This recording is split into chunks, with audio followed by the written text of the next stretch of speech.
L'affaire Hugo Oradou, Oscar Jégou s'accélère. Une semaine après la libération des deux rugbymen, placés en résidence surveillée avec bracelet électronique du 17 juillet et 12 août, leurs avocats vont déposer ce lundi une demande de non-lieu auprès du ministère public de Mendoza.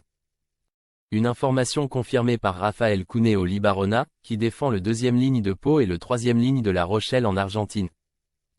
Toujours mis en examen pour viol aggravé en Réunion, les deux Français, dont les passeports ont été confisqués, ont l'interdiction de quitter le pays sud-américain et d'entrer en contact avec la plaignante durant le temps de l'instruction du dossier.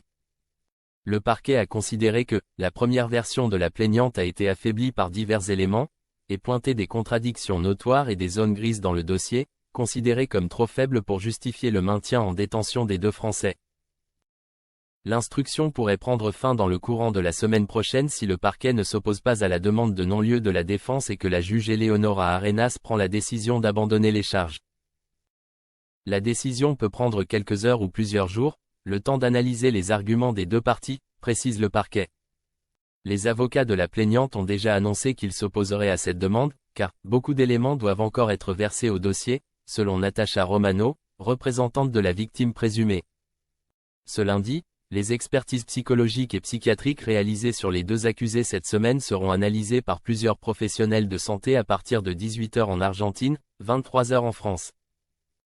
Une audience à l'issue de laquelle la défense déposera formellement sa demande de non-lieu. Celles de la victime présumée, complétées ce vendredi, doivent également être prochainement débattues par les experts, à une date encore indéterminée.